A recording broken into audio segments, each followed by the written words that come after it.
In 2011, Donald Trump took to Twitter to predict that President Barack Obama will start a war with Iran in order to get elected. On Sunday night, President Donald Trump took to Twitter to issue an all-caps threat to the Iranian President, Hassan Rouhani.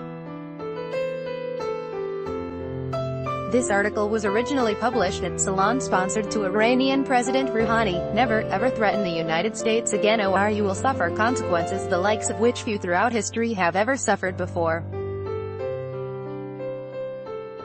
We are no longer a country that will stand for your demented words of violence." Trump, at Real Donald Trump, July 23, 2018. Trump's tweet was provoked by a provocative speech against the United States by Rouhani. On Sunday, the Iranian leader warned the United States about adopting a hostile tone toward Iran in the aftermath of Trump's withdrawal from the Iranian nuclear deal. In the address, Rouhani declared that America should know that peace with Iran is the mother of all peace, and war with Iran is the mother of all wars, according to Reuters. He also directly told President Trump to not play with the lion's tail. This would only lead to regret. Shortly after Trump returned to the White House following a weekend at his golf resort in Bedminster, New Jersey, Trump responded to Rouhani. "Never, ever threaten the United States again or you will suffer consequences the likes of which few throughout history have ever suffered before," Trump tweeted, using nothing but capitalized letters to emphasize his point. "We are no longer a country that will stand for your demented words of violence. Be cautious." The president's remarks were swiftly condemned as psychological warfare on Monday by Commander General Gholam Hossein Ghaib Parvar, a senior officer in Iran's Revolutionary Guards. Rouhani also took jabs at specific American policies toward Iran.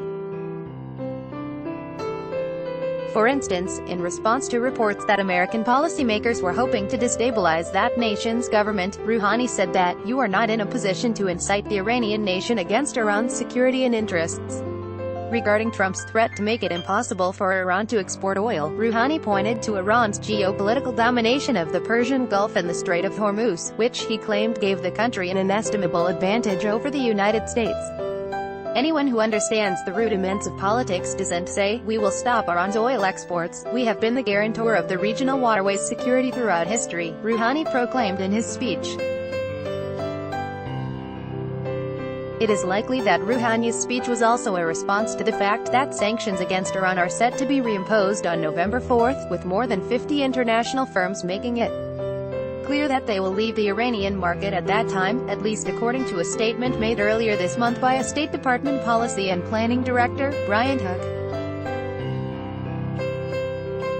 Hours after Rouhani's speech, Secretary of State Mike Pompeo delivered an address at the Ronald Reagan Presidential Library in Simi Valley, California, which took a number of shots at the Iranian government. To the regime, prosperity, security, and freedom for the Iranian people are acceptable casualties in the march to fulfill the revolution, Pompeo told his audience, according to CNN. After describing how Ayatollah Ali Khamenei, Iran's supreme leader, had allegedly engaged in corruption along with other members of the nation's leadership in order to establish an allegedly $95 billion off-the-books hedge fund used to help fund the Islamic Revolutionary Guard Corps, Pompeo attempted to rhetorically separate Iran's government from those of other, more respectable countries. The level of corruption and wealth among regime leaders shows that Iran is run by something that resembles the mafia more than a government. These hypocritical holy men have devised all kinds of crooked schemes to become some of the wealthiest men on earth while their people suffer, Pompeo said. At one point during the speech, Pompeo was interrupted by protesters whose chant "Think about the children" seemed to reference the Trump administration's controversial family separation policy. In response, Pompeo contrasted American political freedom with the absence of such freedom in Iran, arguing that, if there was only so much freedom of speech in Iran. Although Trump's speech can be contextualized as part of the ongoing policy difficulties the administration has faced since pulling America out of President Barack Obama's Iranian nuclear deal, it could also be perceived as a way to change the narrative from the president's controversial behavior toward Russian President Vladimir Putin at the Helsinki summit.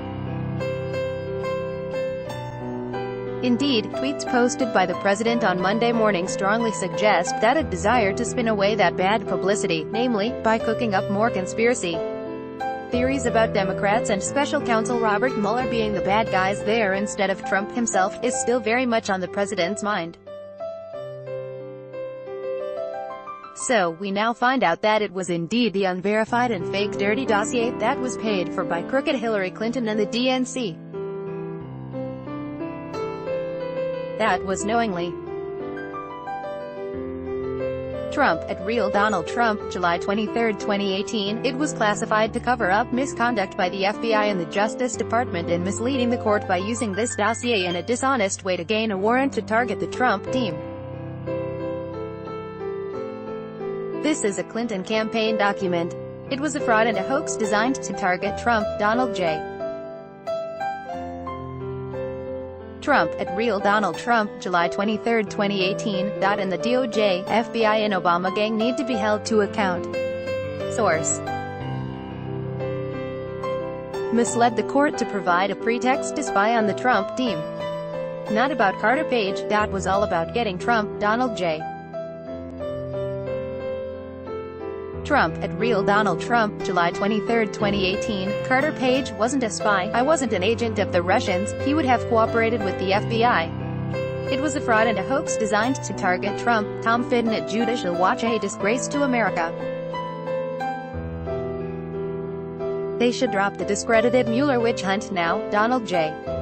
Trump, at Real Donald Trump, July 23, 2018. So, we now find out that it was indeed the unverified and fake dirty dossier that was paid for by crooked Hillary Clinton and the DNC, that was knowingly. He then proceeded to quote Tom Fitton of Judicial Watch. There could be serious consequences to Trump's desire to deflect attention away from the Helsinki summit. As CNN military analyst Rick Francona told the network, we've seen a lot of very bellicose words from Mr. Trump in the past, but this tweet, I think it takes it to a new level. This seems to be a little out of character and really a little alarming for many people. He added, this is really dangerous.